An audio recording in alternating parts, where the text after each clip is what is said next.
एक भव्य पर्वत की तलहटी में बसे एक छोटे से गांव में अरुण नाम का एक युवक रहता था। हाल ही में जीवन उसके प्रति दयालु नहीं रहा था। उसकी फसलें खराब हो गई थीं, कर्ज बढ़ता जा रहा था और उसका परिवार बिखर रहा था। एक शाम अपनी परेशानियों से अभिभूत होकर अरुण ने बुद्धिमान और श्रद्धेय बुद्ध की तलाश करने का फैसला किया, जो पास के एक वन उपवन में ध्यान कर रहे थे। अरुण डूबते सूरज की कोमल चमक से निर्देशित होकर घने जंगल से गुजरे। घंटों की खोज के बाद उसने बुद्ध को एक बड़े बोधि वृक्ष के नीचे बैठे हुए पाया, जो शांति और स्थिरता की आभा से घिरा हुआ था। अपनी थकावट के बावजूद जब अरुण ध्यान मग्न आर्ष के पास पहुंचे तो उन्हें शांति का एहसास हुआ। एक गहरी सांस के साथ अरुण बुद्ध के सामने बैठ गया और अपने दिल की बात बता दी। उन्होंने अपनी खराब फसलों, बढ़ते कर्ज और अपने परिवार से बढ़ती दूरियों के बारे में बात की। उसकी आवाज हताशा और दुख से कांप रही थी और अपनी कहानी खत्म करते समय उसकी आंखों में आंसू आ गए। बुद्ध ने अपनी आंखें खोलीं और करुणा से अरुण की ओर देखा।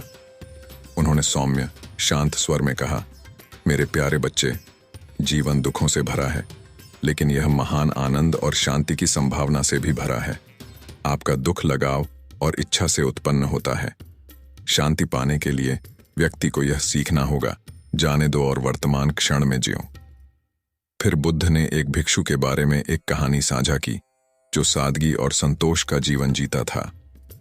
इस भिक्षु के पास कुछ भी नहीं था, फिर भी वह सबसे अमीर था, क्योंकि उसके पास आंतरिक शांति थी। उसने वर्तमान पर ध्यान केंद्रित किया और भौतिक चीजों के प्रति अपने लगाव को छोड़ दिया। आपको भी ऐसा ही करना सीखना चाहिए। इस पर ध्यान केंद्रित करें कि आप अभी क्या कर सकते हैं और भविष्य के बारे में अपने डर और चिंताओं को दूर करें। जैसे ही बुद्ध के शब्द गहराई में उतरे, अरुण को अपने भीतर एक गहरा बदलाव महसूस हुआ। उन्होंने महसूस किया कि भविष्य के बारे में उनकी निरंतर चिंता और उनकी असफलताओं के प्रति उनका लगाव ही उनकी पीड़ा का स्रोत था। वह समझ गया कि वर्तमान क्षण पर ध्यान केंद्रित करके और अपने डर को दूर करके वह शांति पा सकता है। अरुण की नई स्पष्टता पर बुद्ध धीरे से मुस्कुराए। याद रखो मेरे बच्चे, शांति भीतर से आती है, इसे बाहर मत खोजो। अरुण ने बुद्ध को गहराई से प्रणाम किया। उसका हृदय कृतज्ञता से भर गया। वह हल्के मन से एक नए दृष्टिकोण के साथ अपनी चुनौतियों का सामना करने के लिए तैयार होकर उपवन से बाहर चला गया। अपने गांव लौटकर अरुण ने बुद्ध की शिक्षाओं को लागू किया।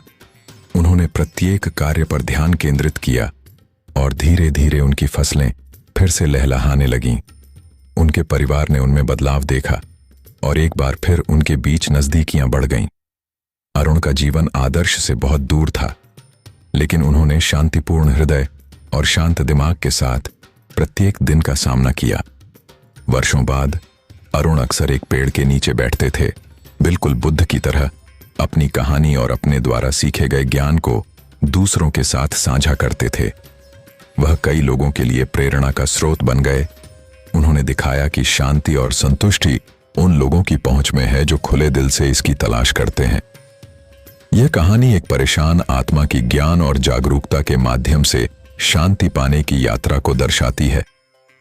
प्रत्येक दृश्य की छवि संकेत पूरी कहानी में होने वाली भावनाओं और परिवर्तनों को देखने में मदद करती है।